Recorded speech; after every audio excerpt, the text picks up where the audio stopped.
We are here in partnership with our festival's community partner, Soho House Mumbai, who facilitated the industry program.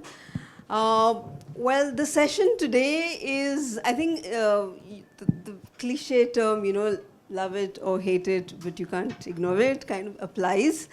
But we wanted to have a conversation with practitioners, with people, with filmmakers who are actually using or who have AI in their lives while making film, and how do they approach that? How do they negotiate and navigate AI, which is now becoming more and more an integral part of filmmaking? I mean, I don't refer to the entertainment industry, I mean specifically to when you're making film. A very quick introduction to our speakers. We have Arpan Gaglani, who's MD of Film CGI. He has worked across Indian cinema and international animation projects. Some of his notable works include Sacred Games, Jubilee, and the recently released Jigra. There's and Control. Prateek Arora, he is a screenwriter and AI artist. His work examines the impact of popular culture on memory and identity. Mahak Gupta, who's a colorist, senior colorist, and has worked on projects such as All That Breeds, All India Rank, India's Emergency or India's Emergency, and Rapture. And she has worked with Bridge Postworks for the last 8 years.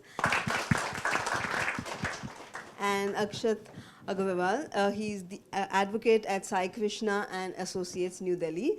He advises artists, production houses, as well as original content co-producers, or CCPs, as you told me earlier, in respect to their content. And he has written several pieces on copyright reform, artists and rights in various news publications, as well as legal blogs like Spicy IP. I like that. I'm going to have to look at it. And steering the conversation is Vikramaditya Motwane. He does not need much of an introduction, but his recent works include Control and a cyber thriller recently released on Netflix. And he's currently working on a crime series, Black World. Hi. So first time I'm moderating anything, so I'm going to try not to talk as much as I'm going to let these wonderful people talk. I've actually met Akshat for the first time today, so I know these three very eminent people very well. Arpan has done some fantastic VFX work, including Jigra, which I don't know, none of you know, has got 1,200 VFX shots. We were just discussing it, and it's amazing work. Mahak has been a colorist at Bridge for so long, and she's incredible. Prateek is my nemesis when it comes to AI. We have many discussions about it. I think he's a perfect person to actually have over here to be able to discuss a lot of stuff, because there is, I think, a certain amount of negativity around it, and Prateek's going to dispel a lot of that. Akshat, we've met for the first time today, but welcome. And so the elephant in the room, and Akshat, I'll just start with you. Where do you see, and I think it's because you're the one person who, yes, while you're also in the creative field, are not like the rest of us. So just from that perspective, where do you see in the next, say, 3 years, the use of AI and what that means for the creative industry at large, according to you? So just to start, I think it's going to be, at least the next 2 to 3 years in India, is going to be a period of some heated debate. It's going to be tough for both, because India has such a robust entertainment industry on the industrial side as well as on the indie side, and there just is going to be a lot of resistance, and we're seeing resistance in the US already to a very large extent, and the resistance is not catching pace to the extent that we sort of assumed it would. I think in India it will be a little more paced, and we, at least if not anything else, we're going to see a lot of heated debates around existential crisis, around the labor movement for the labor being displaced, a lot of stuff. But I think we're also going to see a lot of use cases, and we're going to come across very interesting use cases across different spheres of work, especially creative work, and because the kind of tools that are coming out right now are more ones that are more focused on the creativity side of things as against getting functional things out of the way. So to that extent, I'm quite optimistic about the use cases that might come in. But of course, I'm also quite pessimistic about what it's going to have, the impact it's going to have on people per se, like in terms of the amount of money they're going to be paid. No, so taking off on that, so when you say resistance, I'm saying, so number one, my follow-up kind of that is the resistance justified? And B, is it going to work? It's a complex question, you know. I mean, to some extent, it's not justified because the resistance is coming out of fear of replacement, and we are actually not at that stage of replacement yet. So maybe some people would say, wait till the phase comes in. Some people say won't. Some people say don't do that.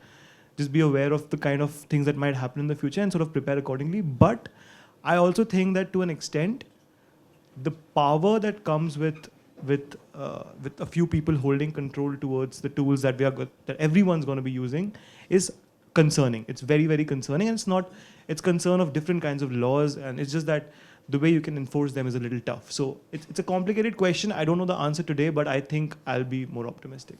So with great power comes great irresponsibility. I know Prateek thinks differently. So Prateek, Prateek is one of the first kind of like true AI artists that I'm sure if you've followed him on Instagram, you've seen his work is incredible. And the thing with Prateek's work, and I might say this, is that you know it's AI. You also label it, and it's like you know it's AI. But there is a very obvious kind of like, okay, this is not. You're not hiding the fact, which is for a lot of us. I feel that that's what we fear is going to be missing in a lot of our work that we're going to start seeing, whether it's creative or whether it's going to be content that's going to be political or whether it's going to be anything else, is the fact that we're not going to know the difference between what's real and what's AI in the near future. And this is a fear. Maybe it's a fear for me. So I just wanted to, like, can you talk about that? Yeah, I think it's a very valid fear, but I think it's almost like diametrically opposite in how you should think about it for, let's say, news and non-fiction versus, let's say, fiction storytelling or content, right? Because if you think about it, right now, a lot of anxiety comes from the fact that this is new, and people who've, let's say, not explored these tools fully may feel like it's a shortcut or it's cheating. So, like, just from my experience, I've always, from day one, I've said it, because the whole excitement for me was that, look, there's a new technology that is allowing a certain kind of new kind of art and storytelling to happen, right? But I think when you speak to clients, for example, when like brands reach out to do some stuff, they came in with the perspective that, hey, is this easier? Hence, should this be cheaper? So then it was clear that when you're using these tools in like any kind of commercial thing, not that it should matter eventually, but right now it matters because there's a perception of value that is different. That, like, say, doing a whole photo shoot versus generating in an image on AI should be cheaper, and that's where a lot of the commercial conversations came from. So disclosure is important, and I think broadly in the AI creator community, it's been very forthcoming and very proactive disclosure because people are just excited. Look at this new thing we're doing, right? So, but it gets a lot more complex when you get to like news and deepfakes, because then it becomes like active misinformation, right? And I don't think anyone has the media literacy, and certainly as you kind of go, not to be simplistic about it, but as you kind of go with older cohorts where they are not digital natives, it can just totally break the conversation on, hey, this is news versus this is a deep fake, right? I've had these conversations with my dad where he's not realized a couple of times that what he's looking at is a kind of very obvious deep fake, but he doesn't kind of get it. So now so much so, and you kind of throw that in with the propensity for all these scams that are happening, it's so much so that you have to very actively educate yourself that even a realistic looking video is not real. But eventually, if you come back to like filmmaking, right? When we do like, let's say, podcasts that are very focused on being tutorial-esque or trade-esque, then we talk about these are my tools, this is my camera. But ultimately, it doesn't matter if you made like a image creative on Photoshop or edited a film on Premiere or Final Cut. It's just a tool. So I think eventually where we'll go is where when these tools are widespread enough in their use, it'll just be part of your toolkit, and it goes without saying that, yes, obviously, in some cases you might have used AI for like, already you're seeing like YouTube has auto dubs for videos that you can now, like with a one-click thing, they're doing a pilot program where you can, using their kind of proprietary models, you can dub your podcast into like 100 languages, right? So as it becomes part of your tool set, it'll just be like cameras, editing, Photoshop, AI, right? It'll be like that. I think, so it's very, very different when you come to like use cases. Yeah. No, so I'll come back to you on when we're talking about the news versus the creative, because I don't think we can really, for the sake of humanity, kind of separate both of those. But we'll come to that a little later. The tools that you're talking about, both Mahak and Arpan are working in fields that I think you guys are on the cusp, if you're not already using a certain amount of AI tools already in your work. Talk us through where you think this is going to be in the next, what's already happening? Are you or are you not using AI? How are you using AI? How do we even know we're using it in the first place? And where do you see this going in your field when it comes to specifically grading, or even actually not just grading, there's also, Bridge also does data management, you also manage your dailies. Where do you see AI helping you, helping us in your field, and the same with Arpan as well, in terms of in the VFX world, and because that's where all the big question is, like, oh my God, it's all going to be AI, and then. I would say that it's very different for Prateek and us, because for us, we are not creating anything. We are using AI-assisted tools. Like if I talk about color grading per se, we have like some tools which use AI, like machine learning, I would say. Like, when you have like a shot which you retime, and then it will interpolate those frames in between to create the smooth motion. And if you are like a magic mask, which is like just selecting a body part of a person and just tracking it if you want to just increase the brightness or decrease it. So we are at that stage like right now, and there is additional software that are coming as plugins where we get this thing of color matching.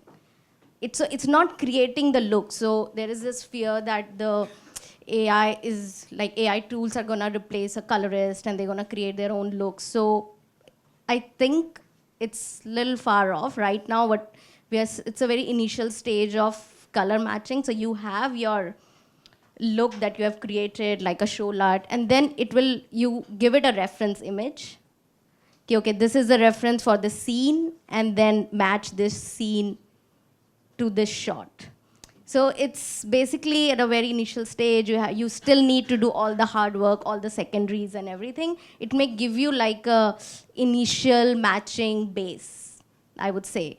So it's little like very initial stage and depends on how we train it. I would say that I'm more interested in seeing AI creating efficient workflows and how it can help us in dailies, like you are on set, and we can just sync the audio even if there is time code or not time code. It can apply the look that we have selected and send you the dailies by the end of the day, which we are trying to do, right? Like we are trying to send you the next day. So those kind of workflows I'm more interested in seeing how AI can amp, but I'm not really seeing AI replacing like my team. You don't think it's going to be a situation where you've got here's the cut of the film, here's 10 reference images, and let the machine go and do it? No, because what we are doing, we are also working in a storytelling where we are doing a lot of subtle, nuanced, intuitive work, which I don't think AI is still intelligent enough. Not still, but I'm saying that, like I'm saying, because it's machine learning and because it is intelligence. So I'm saying that do you foresee a world where that's going to happen? I don't know. Like that will be, I don't know. I know that's kind of I don't know. point. Anyway, we'll Maybe get there. 10 years down the line, but I think you will still need a colorist.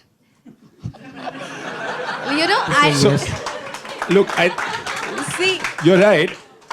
Two things. I think it's going to happen much faster than 10 years. But no, I don't. But you'll still need people, right? You still need someone. Every frame of every film is a decision.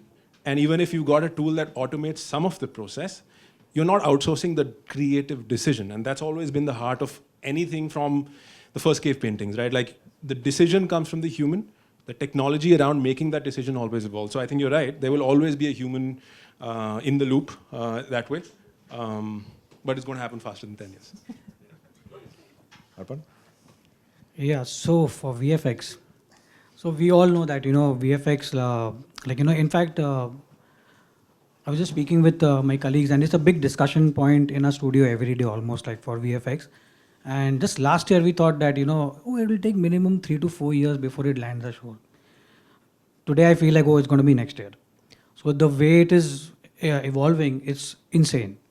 And even in VFX, like, it was split into two parts. One is the, like, so for example, like, last year when I was attending this festival in Germany called Stuttgart Film Festival, there's this Indian company which has a team of 4,000 people purely doing roto prep paint, the labor intensive job. And every conference was about how can you remove roto prep paint with a click of a button. And it's going to happen. And that is inevitable. Because as we talk about machine learning, so last 2 years, the machine learning was happening with very bad examples. Like, very simple, perfect green screen, and, you click it and you get the roto. But when we shoot our films, our green screens are not absolutely perfect because we have multiple layers, we have trees, we have fog, we have so many things. So what is happening is that the companies are now making, the machine learning is actually trying to learn the most difficult way of roto, and which is going to come. So I see a big change in VFX. I think you might need to explain what roto actually means to people. Roto is basically like, when we shoot over chroma, we must have seen the green color or the blue color, right? And that is something which we extract and, we replace the background with. And it's generally done with the click of a button, but you never get the perfect edges. So you actually manually have to go frame by frame and remove each and every artifact, and you have to paint the hair to make it look exactly seamless. So that is very manual, labor intensive job, and you need minimum 50-60 people working on a show for a sequence. And then when you talk about like an entire series, you have like 150-200 kids who are working actually just frame by frame painting it. Now that is something which is definitely going to get replaced by machine learning. So it's inevitable. And there are many other departments where in terms of creatives also, in fact, today I just saw one post where, there is, they are implementing all these tools in our compositing software now. So for us, it's really galloping at a high speed.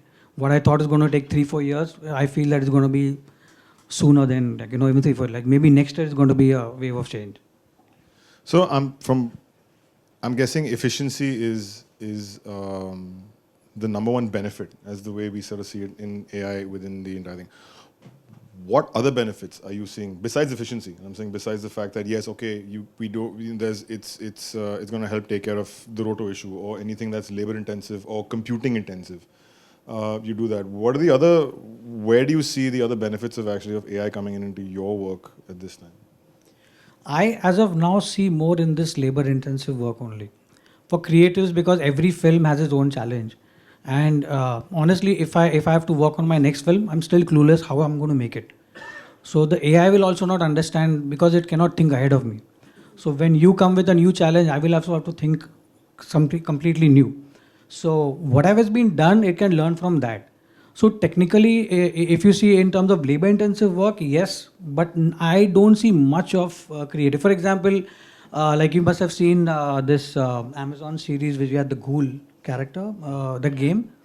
Yeah, so and that in that particular thing, the nose has been completely replaced through AI. So they gave it an understanding. This is the nose, replace the nose, and make it look like a ghoul. So AI just started doing that thing frame by frame. Obviously, I have to work again to make it perfect. But those kind of shots, like for example, replacing a face, for example, de-aging, which we generally want to do that in films. AI will start doing that because that's like deep fake learning kind of stuff. So those areas will be much more used in filmmaking. More technical jobs. Meg? Yeah, technical. And in color grading, it's very, very at a nascent stage still.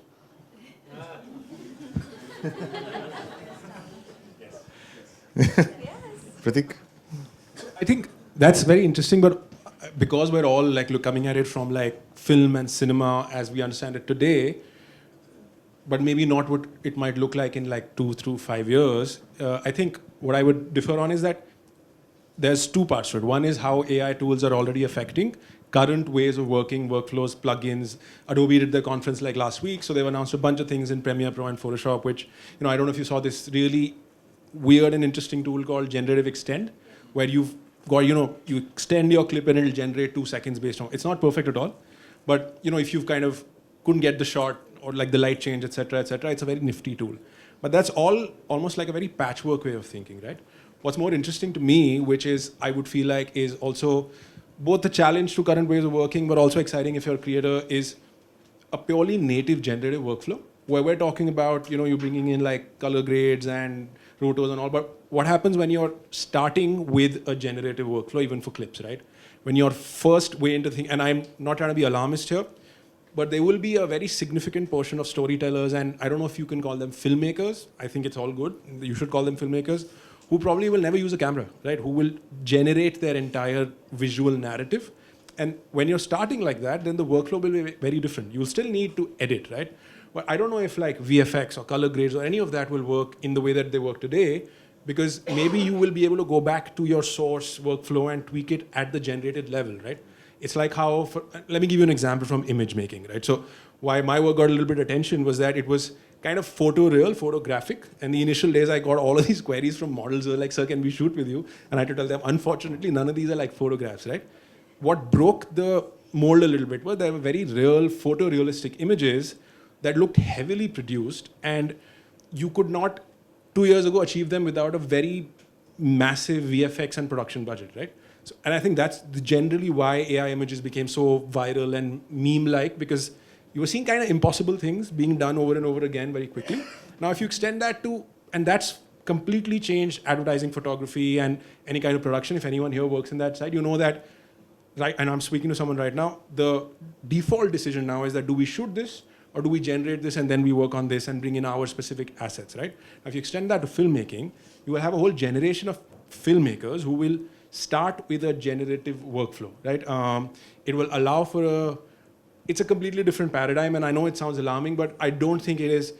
Okay, let me put it this way. It's like when YouTube was becoming a thing and digital cameras were becoming a thing, there was a lot of hand-wringing about, is this the death of cinema, right? Who will go to a film?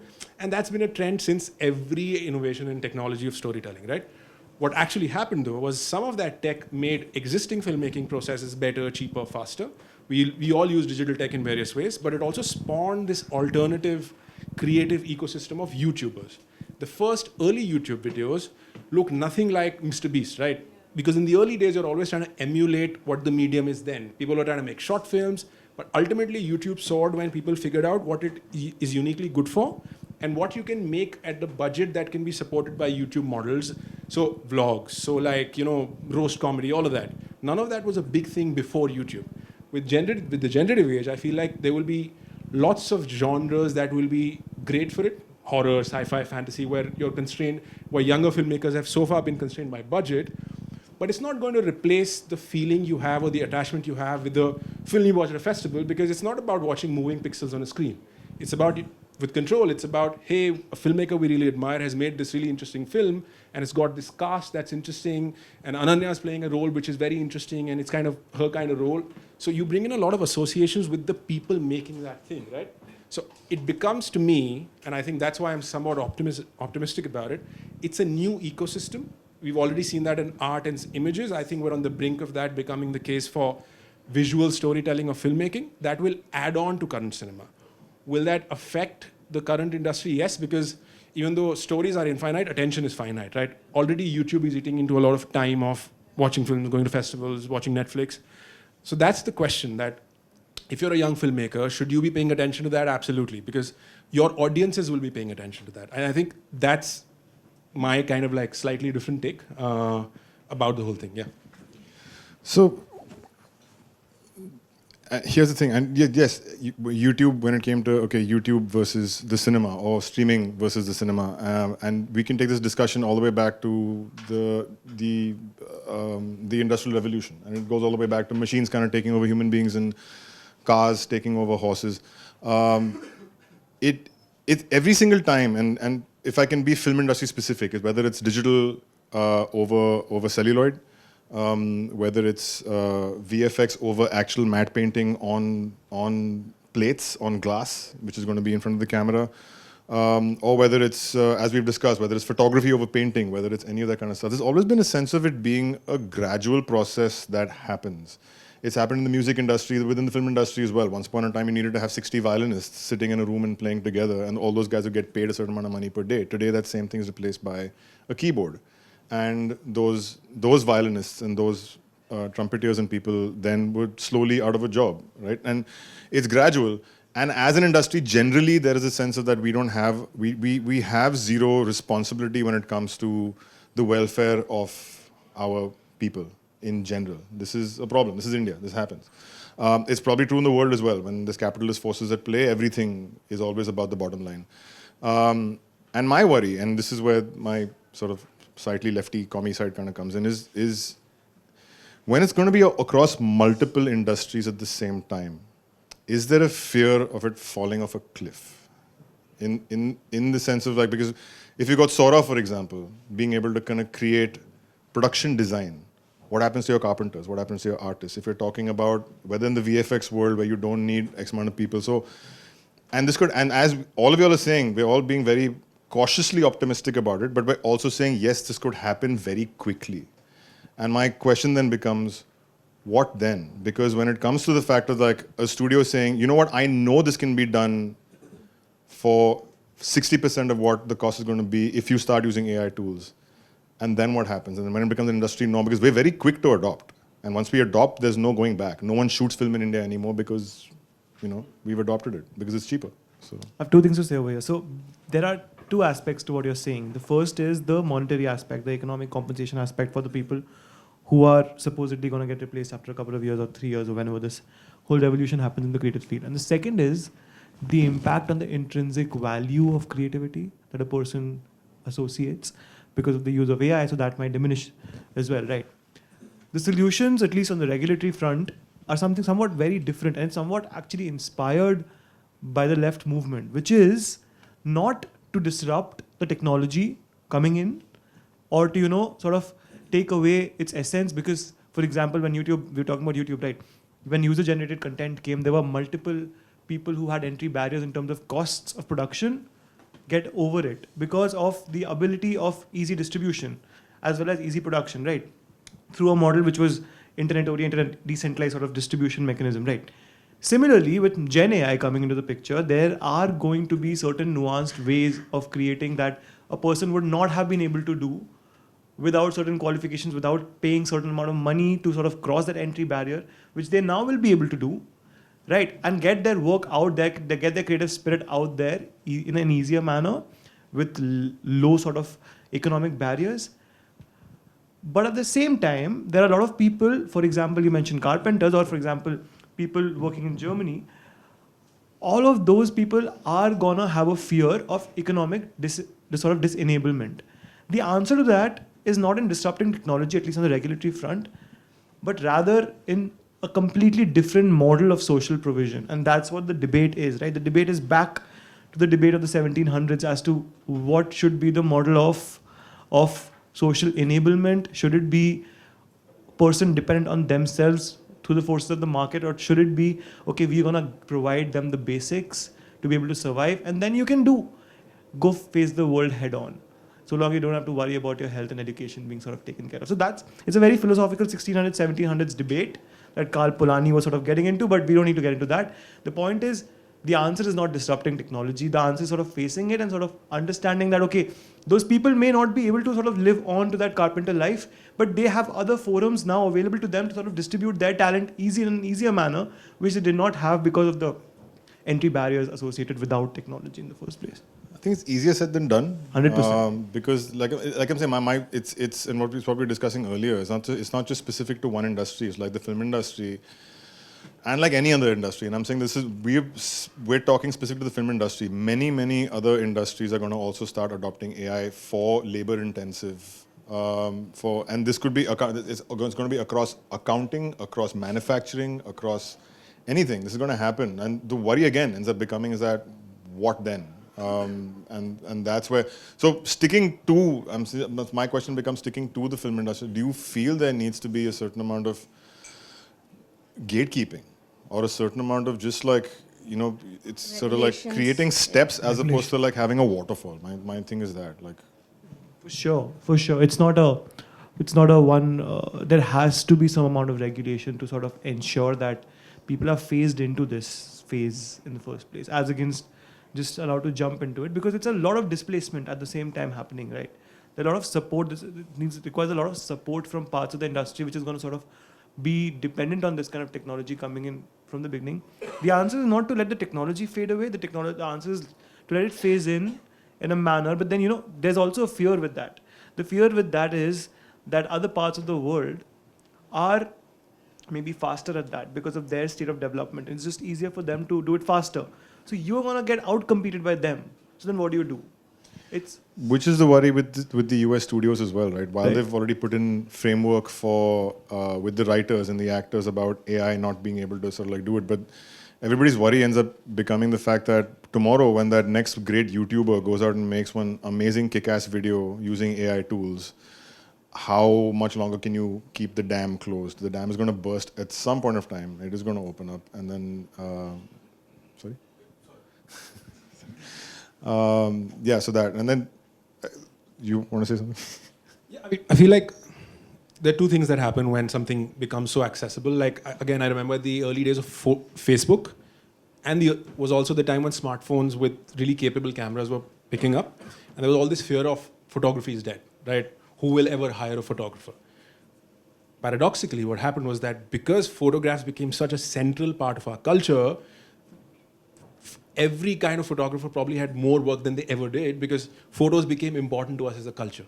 And if you think about it, that's over and over that happens, right? So for example, now that, the first talk I ever did or panel I ever did was at NGMA, right? It wasn't lost on me that at such a vaunted old school gatekept institution to be there using new technology. And I said that, the first thing I said is that, look, I realize the irony of this is that only through this kind of slightly disruptive tool is like how someone like me gets there, right? What I've seen interestingly happen is that the feeling that art is now accessible has made art such a much bigger part of the conversation in India. The amount of engagement I'm seeing with art with young people is kind of nuts. I've never seen it before. People are going for like art nights as part of that. And it's not just AI. It's the preceding waves of internet art, digital art, NFTs. There have been scams in NFTs, etc. And I've not done an NFT, but the perception that art is now not as gate kept has cascaded to a point where societal engagement with art as a whole has gone up. So galleries are doing well, curators are doing well, artists are doing well. It's kind of a great moment in Indian art right now, right? And I've exhibited formally at art fairs, etc. So this is coming from that place also. But that said, two things happen, right? One, I think overall the demand for visual content, art will all go up, but there will be a structural challenge to people who work in the industry as it is today. I think that's the big risk, and that's always the chunk that is invisible. And you're right, 2 years into this, where photorealistic AI is possible, I'm not seeing any conversations about what are we doing about people who work on our sets, right? Anyone who's in this room will be fine, honestly. We've got the tools and the know-how and the expertise and the inputs, but people who are sort of got a very narrow physical role on a set, like you said about matte painters and digital VFX, what happens when you have to shoot 80% lesser, right? Now, filmmaking in the physical sense is not going to go away, but what that might mean is that, okay, now the bigger and bigger projects which are kind of advertising that we're physically shot or we're using practical effects may kind of have a bigger market. But then you need to upskill that sort of cohort to be able to take on those projects, to be able to take on more projects, or some of them might actually like the fact that they don't have to risk their life and limb to be on a set because our sets are what they are, and now they can operate in a sort of a more creative way using a digital tool. I think that option of upskilling and reskilling has to be made available, and that really has to be the heart of it, but that's not what we're talking about at all, right? And that's my challenge with the conversation as it is today. Okay. And to the earlier point that we had made, sorry, you want to say something? No, I was just going to come to a point where, talking about that nosedive of the whole industry, right? When I first saw the first images on internet with Mid-Journey creating some amazing pictures, I was excited. Cut to now, I'm bored. Okay, it's the same stuff. Everybody is doing the same repetitive stuff. There is no difference. There is no creative enhancement. I feel that when the whole industry is going to use it, it's going to nosedive. Because the content is going to be so mediocre. Honestly speaking, but that's you and me saying that. Here's but the that's thing. you and me saying that. It's like the kids don't care. But people do care. There is a novelty. Look, in the early days, AI allowed for this kind of breakthrough creativity where you had literally, there were 100 genres or tropes of images that you had never seen before. Famous people in crazy meme scenarios, Indian sci-fi, weird horror, 100 things, right? Now, the baseline has gone up. But look, that's true about any creative output. How many films do we produce in India in a year? About 1,000? How many can you recall like 6 months later? How much content is uploaded to YouTube and how much do we watch? Everyone's probably got like 2 YouTubers they kind of follow, right? I don't even know, are there a billion YouTubers, 100 million YouTubers? Maybe, right? That's just in any kind of creative output. 2 things happen. One, there is a glut, and then curation gets better and the best stuff rises to the top. And as the tools become easier, the baseline goes up. So what would cut it as an exciting AI artwork 24 months ago is not even going to register now, because that was new then. Now it's a bit of an existential phase, and I can see a lot of other creators struggling with it. Now you have to really think about the razzle-dazzle of a new cool thing is not enough. What are you trying to say with it? What's your story? What's your theme? What's your character? What's your long-term goal with your work? Like any other creative medium, those questions are being asked, which is healthy. But in that period, you will see a lot of crap. I feel like there is really a lot of crap, and I agree with you right now. That's a real problem. But don't you think the powers that be actually want us to get used to the crap in the first place? It's like advertising. Rupak's in the room. He can back me up on this. It's like advertising in the COVID time, right? So when you had ad films, okay, there's a certain amount of production value put into them, and they're well made, and then suddenly COVID comes, and we're seeing ads shot at home, and we're like, what the fuck is this? This is terrible, because it's like I can't bear to watch it. But that's somewhat stayed. That aesthetic hasn't completely gone away. It's Right. kind of stayed. So again, the worry here ends up becoming is that when it's always, in the end of the day, yes, we speak about Facebook and we speak about Meta and we speak about, but we also tend to forget that Amazon was started as a bookseller. We tend to forget that Facebook was started as a photo sharing platform. They've become beasts that are very, very concerned about their bottom line and their stock price, and they operate on the basis of that. So my question again here becomes is the fact that what happens when OpenAI goes down that same route, when everything starts to become about the bottom line, and then what?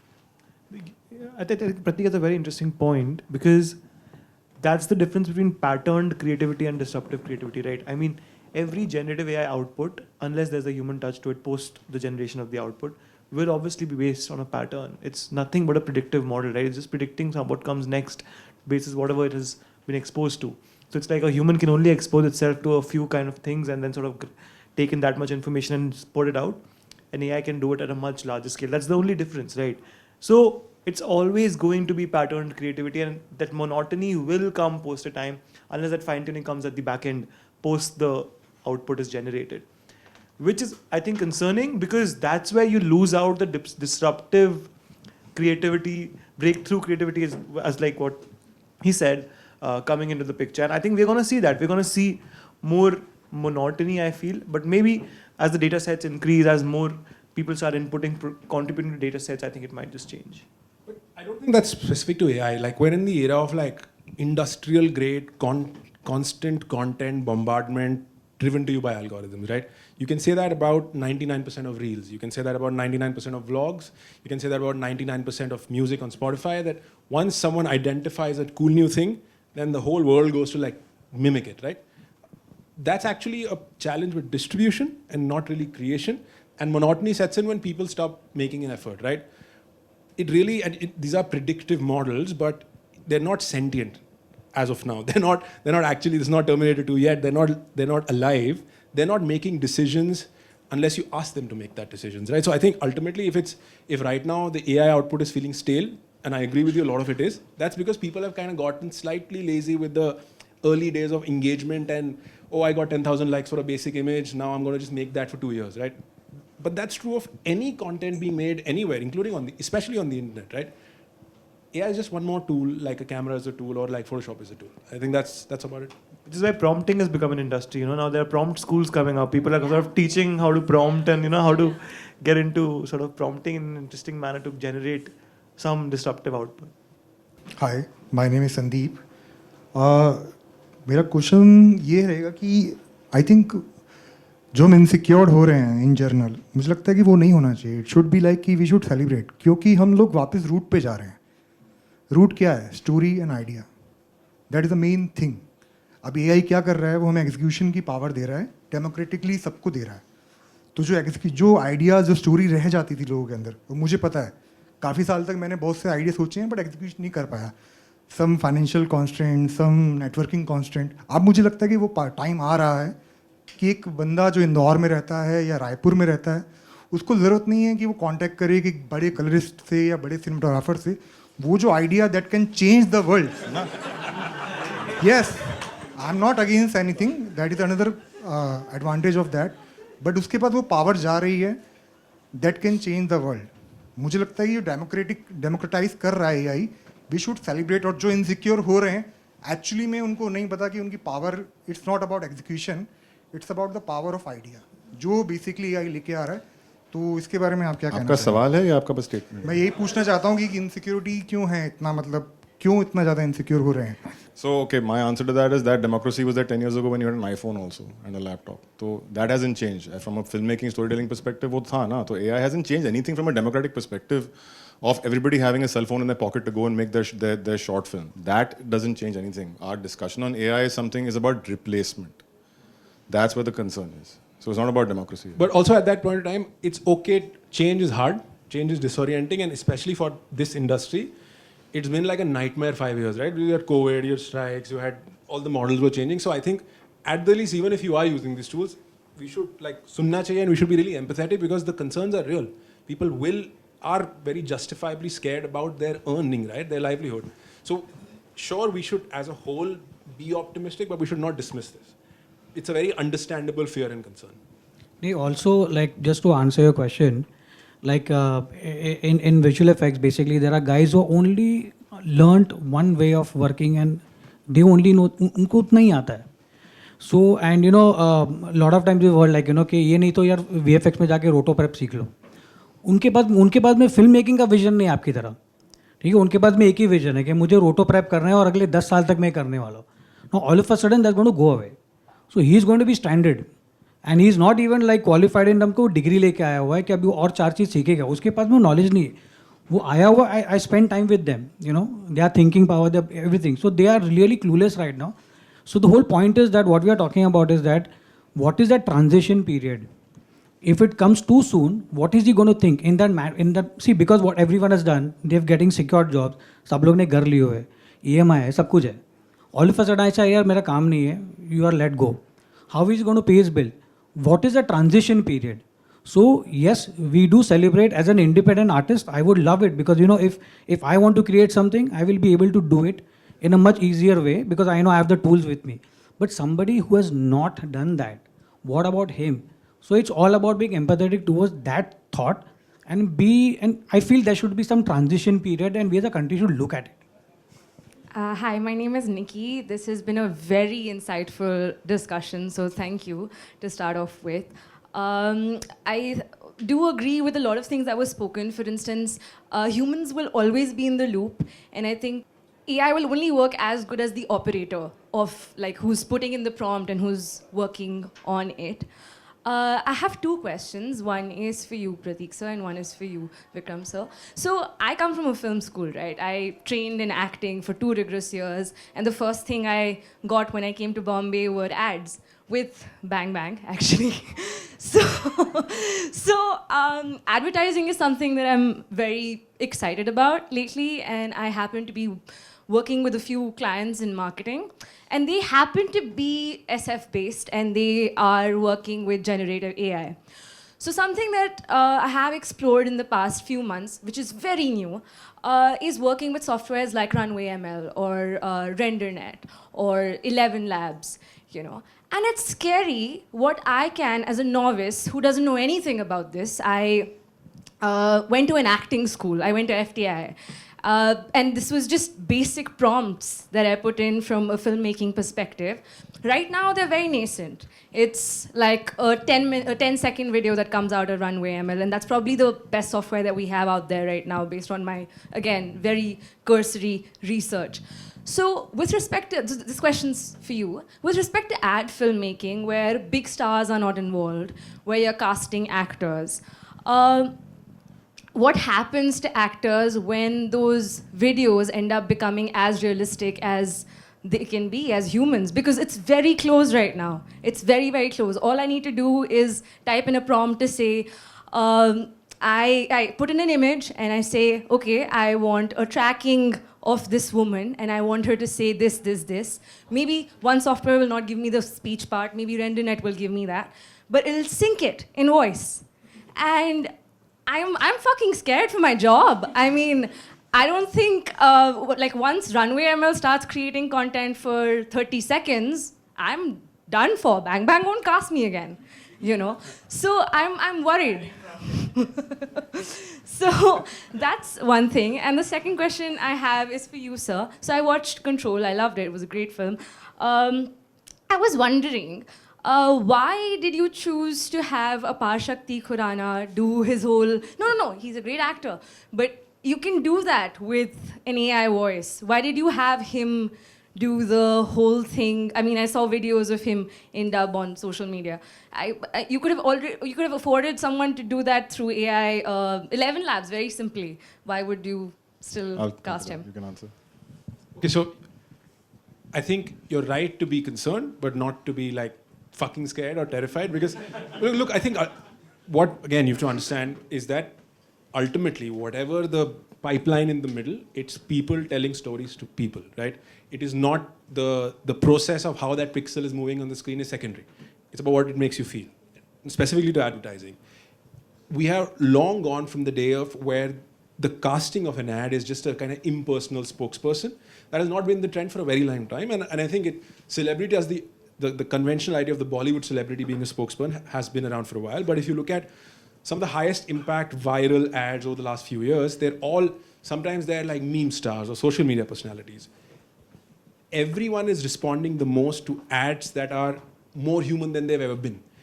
People are responding to brands that bring out the humanity at a brand level, at a spokesperson level. That super viral Swiggy ad recently with all the meme stars, right? Now, you care about the ad because you care about the 10 people in there, right? So here's my kind of ironic response to that. Lean into everything that makes you more human than ever before. People, you should be, if you are kind of thinking of yourself as a replaceable part of an assembly line of content production, you will be replaced.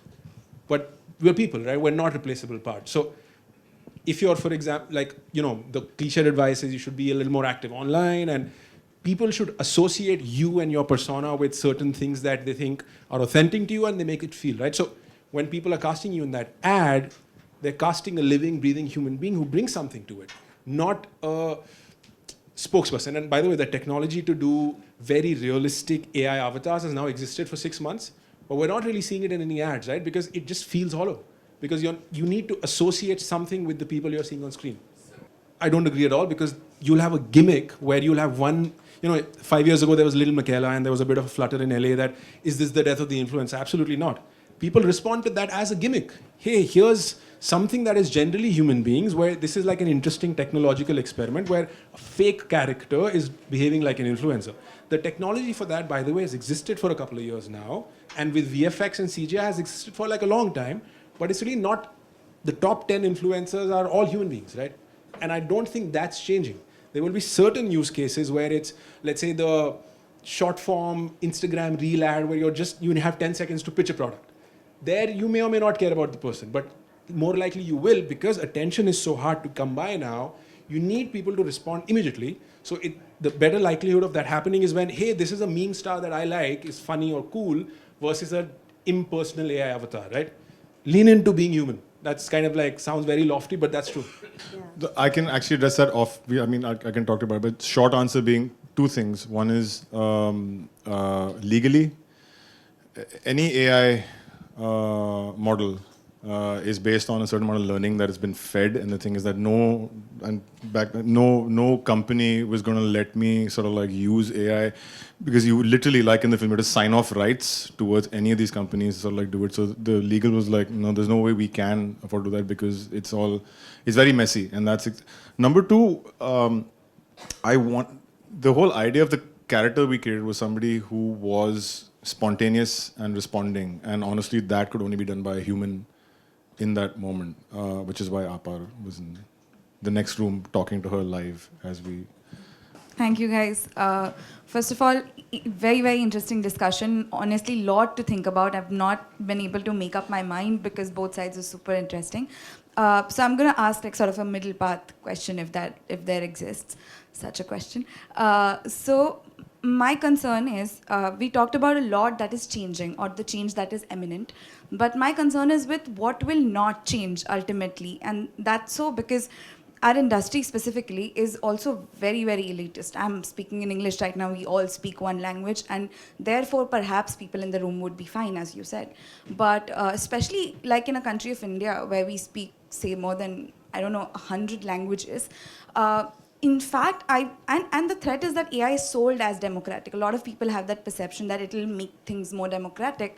My worry is also that perhaps for someone who doesn't speak English, perhaps for someone who doesn't have the right kind of access to technology even, they are not getting access, and the gap will be even wider. So when the carpenters were part of the debate, for example, my concern was that the access is not, at least in the, AI might change quite a bit in 10 years, but the access to AI going to them in 10 years seems way more unlikely for them to be then able to tell their stories through AI. And if we are talking about a certain sense of creating access, let's just say, because I don't want to take a pessimistic or an optimistic side really, in terms of affirmative actions, in terms of creating access to AI in India, let's narrow it down to filmmaking. What all can we do? What could be an idea? Where do we start that discussion from? Wow. Sorry. That's a really look. Again, here's my pessimistic sort of perspective. Is the fact that when the answer to this is left to big tech and big corp, they will make sure that you have access to it at a price. Now, whether that price is an actual physical price, or whether it's just advertising being. If you look at the models that we've been seeing over the last 20 years, as far as big tech is concerned, we know how that always ends up. So I don't think access to AI is going to be an issue over here as much as that what you're paying up in for that, and that's something that we don't. Which kind of brings me to one last question that I had actually for the panel, is the fact, and we sort of like touched on this a little bit. We've been speaking specifically about our film industry, but we know that there can potentially be problems with AI when it comes to politics, when it comes to misinformation, when it comes to so much of this that can actually, I mean, literally you're talking about, and we've seen it already happen in the US elections then and now. And I'm just saying, this is from a concerned citizen or a concerned human being of this earth kind of point of view. Where do you see, or how do you see we can actually, is there a way to regulate this? Is there a way of being able to actually just have people be better informed about what is real, what is fake, what is right, what is wrong? 100%. There has to be regulation. And the European Union has sort of initiated the trend with the regulation. It's not the best, but there is a way out over there. Labeling is another way, but labeling also has its own set of issues, man, because you're using the thing as a tool. How can you label it? What part is yours? What part is the tool? You're never gonna get to know, right? So there are very different kind of proactive measures that need to be taken. Firstly, data set disclosure, very important. You got to disclose which data set has been used, which they're not going to do, right? Because that's their proprietary information which they claim a monopoly on, and sort of get their income through. And misinformation, there have been cases filed, there have been voice mimicking cases in Bombay, in fact, which have come through, and they've sort of been making the news, right? So, which is why phased in, right? Once it's phased in, either look forward in terms of developing a regulation of sorts and then phase it in, or make it a part of the phasing in, as against just letting it come and disrupt everything everywhere. I mean, it's good also in the way he said and the way others are saying about the democratizing things, but it's also a lot of change coming in just right there and sort of disrupting a lot of existence, and especially on the non-fiction area and the news content misinformation. Here's my slight counterpoint to that. We've gone through a bunch of very major elections, and deepfake tech has been very, very good and instantaneously accessible for a while. There wasn't even one instance of any kind of serious disruption to the election or a massive campaign that worked. I'm sure people tried misinformation. So I think people learn very quickly. So funny random example, and I hope no one suffered from this. You've heard this scam of you get a really sophisticated IVR call, your Aadhaar card has been linked to some drugs that have been found. Everyone got it, right? But did you see how quickly the understanding that it's a scam, its specific semantics and phrasing disseminated. In like 2 months, no one was falling for that scam. In 3 months, people were making funny reels where they were talking to the scammers. Like, oh, okay, acha, aisa hua sir. So I think people learn. Now, regulation, I would be wary because regulation can get hijacked. And we have missed several significant revolutions in technology access because of that thinking. I'm just not a very big fan of that.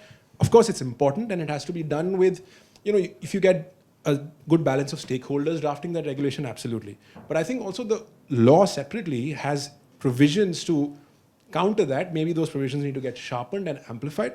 Deepfake's very serious offense. It can get you in like real trouble legally, right? Impersonation is a serious offense. Copyright infringement, all of these are already serious legal offenses. We just need to tell people that, if someone does this to you, you can use this legal recourse because it's in the law today. All of the things that you need to kind of guard against AI misuse are in the law today. Maybe they just need to get amplified, sharpened, and we need to tell people about it. Without much ado, just a quick point which ties Prateek's point to her point, which is that it's not factually true that it's not had an impact on elections. I come from Bihar, right? It's a completely different place. The kind of messages we've been receiving and we've been aware of it, and we've sort of understood that, okay, this is understanding the pattern of it. A lot of people don't understand it. It's going to their phones as well. And they are getting influenced into voting for some people out of fear or out of bounty. It's happening. It's happened. I was there in the previous Bihar elections that just went out when I was in that state a while ago, and it has had a big influence on people who are working at my house, for example. So they were getting influenced, and I could see it front end, and that was pure AI. And pure deepfakes or like? No, it was pure. It was deepfake videos plus AI generated SMSs going through on people's phones, sort of tell them fake manifestos. It's getting more sophisticated. It's in fact, and in so much so that, and that's the worry, right? Is we know it, and we might never get scammed, but there are people who will, and this is actually going to potentially get worse. But I think that's for another day, another discussion. Thank you all. Thank you to the panelists. This is fun. For being here.